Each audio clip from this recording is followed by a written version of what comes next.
All right, good morning. It's Thursday, April 30th. Time to do a little bit more World War II stuff going on here. I apologize for yesterday's video. I tried to get creative and put some movie clips from Pearl Harbor, and apparently you can't do that on YouTube. They copyrighted me. So if you haven't already, go back and watch the movie Pearl Harbor. It is fictional. There's all this lovey-dovey stuff going on, but the battle scenes are probably fairly realistic, and then it gives you President Roosevelt's speech to Congress where he asks Congress to declare war. So anyway, yesterday Pearl Harbor gets invaded. They wipe out our Navy, and there's really not much we can do as Japan starts building its Pacific Empire. Without our Navy, we're pretty much helpless. I mean, we have some boats left, but they really did a number on us, so we can't really stop them at this point.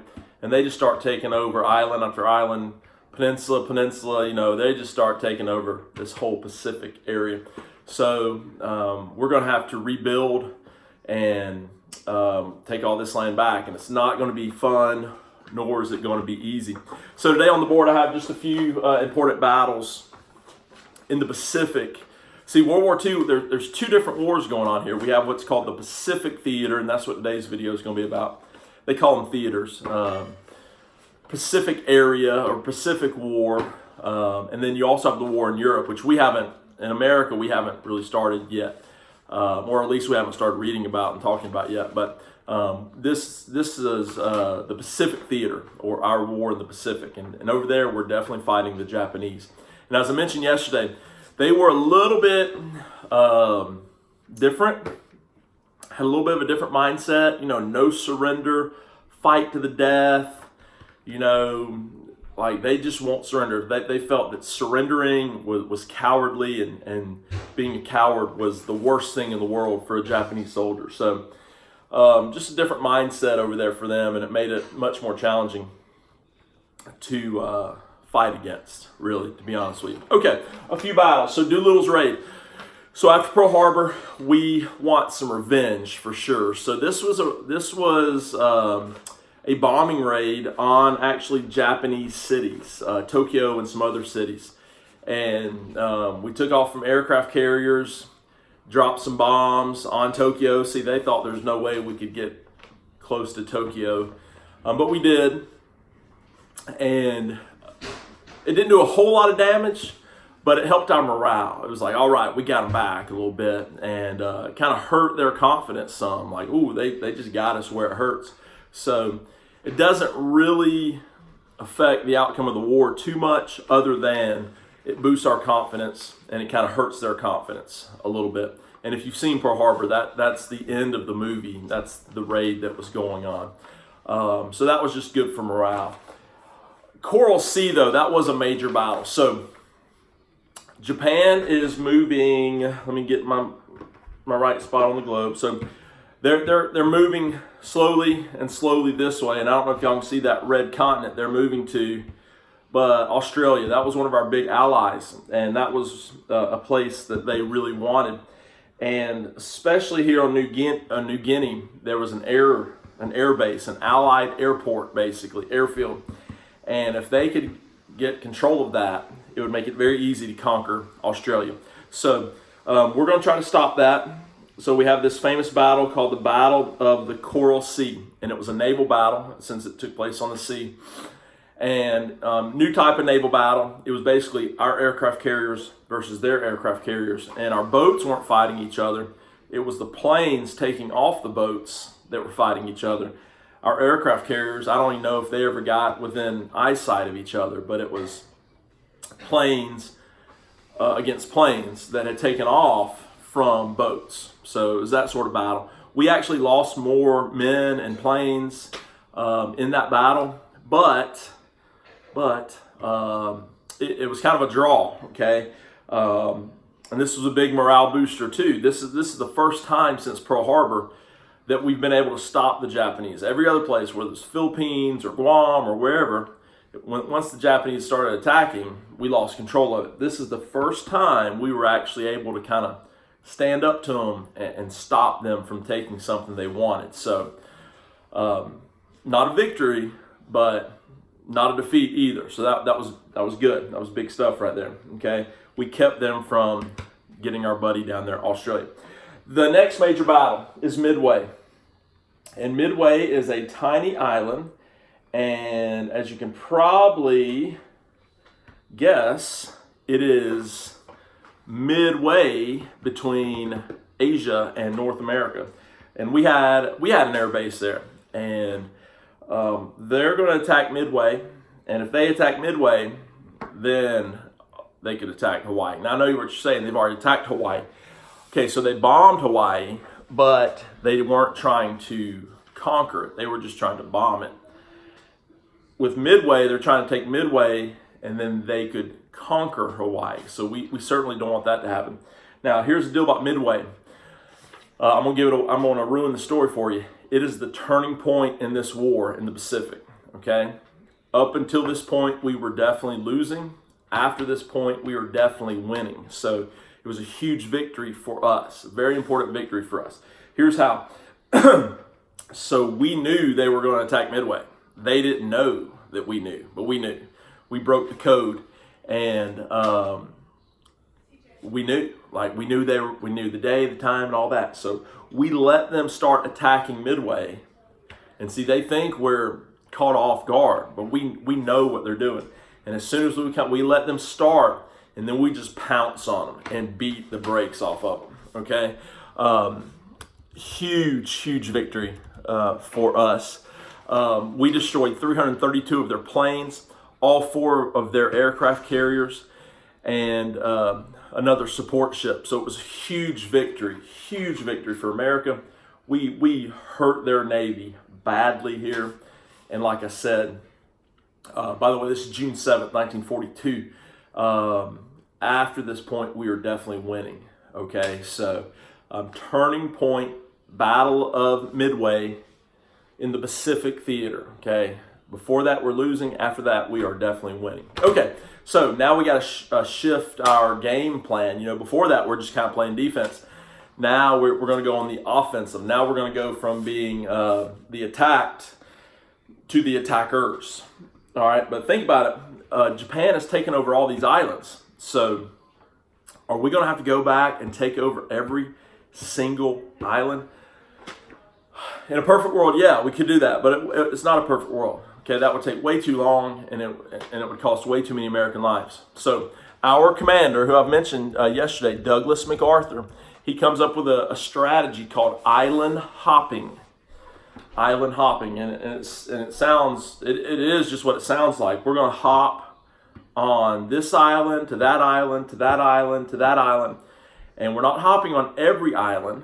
Okay, we're hopping over some of the less important ones or the more dangerous ones, or I'm not sure how they picked which islands, but we're going to go from this island to this island to this island, and the whole time we're kind of hopping towards Japan, and eventually we're going to have to do something to Japan, invade it or bomb it or something. But that was our plan that Douglas MacArthur came up with, island hopping.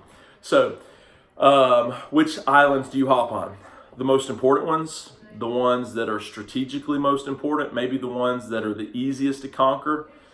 I'm sure all the bigwigs in our military got together and came up with a game plan of which islands they were going to hop on their way to Japan.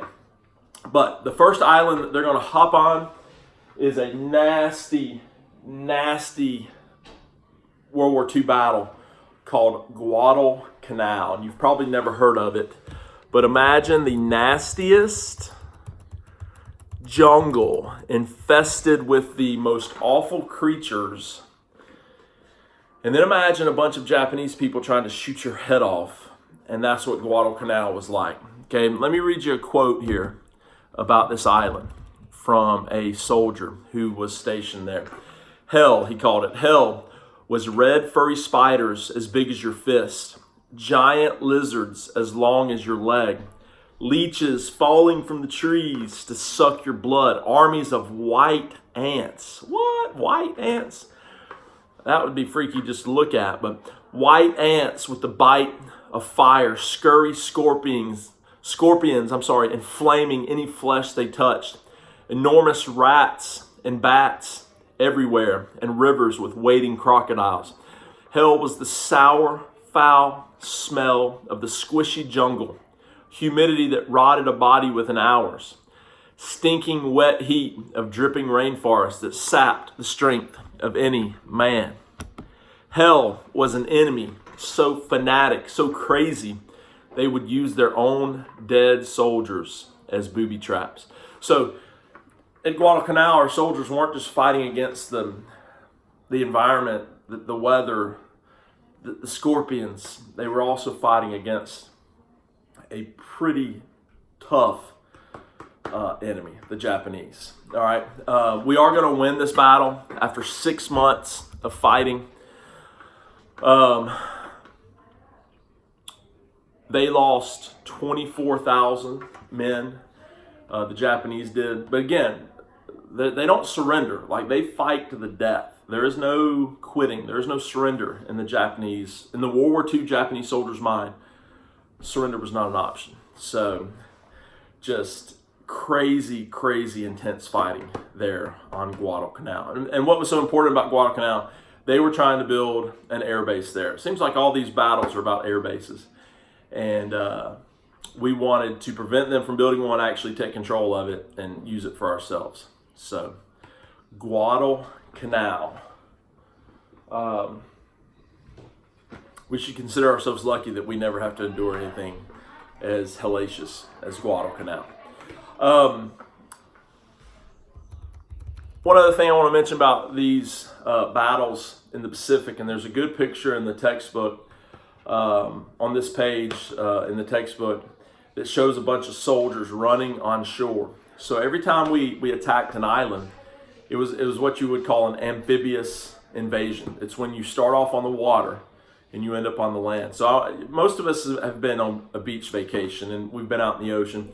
So imagine you're out in the ocean and you look up and you see all these condos and all these hotels. Now imagine there's a bunch of crazy people there with machine guns wanting to kill you, okay? And your job is to get out of the water and up on the beach and somewhere in the hotel without getting shot. Nowhere to hide, right? There's nowhere to hide the beach. You can go underwater, but bullets go underwater, okay? That's what these soldiers were enduring. Like, they were coming off the water, and you had enemies pointing machine guns at you. And it was just, these amphibious invasions were terrible, terribly dangerous. But in the Pacific, that's what we had to do. Every time we hopped on an island, we had to do an amphibious invasion. And those are just really dangerous and really tough, and men are going to die. It was that way in Guadalcanal. It was that way at one called Iwo Jima. In Europe, we only had to do that pretty much one time, and it was called D-Day, Normandy.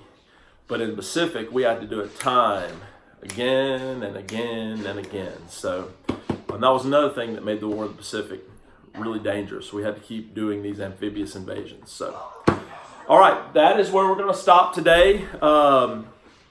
So, to make sure you have read this entire section, chapter 32, section 2, and make sure you take today's quiz, okay?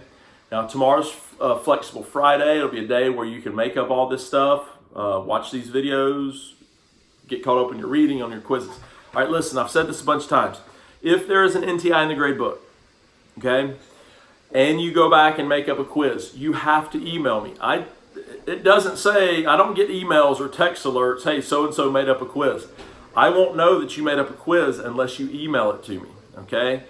So if you have an NTI in the grade book and you make that quiz up, email me, Coach Hayes, this is so-and-so. I just made up chapter 29, section 2 quiz, and I'll take care of it for you, okay? But don't just expect that you can make up 10 quizzes and then I'll know it and I'll be able to go fix them. You have to email me, okay?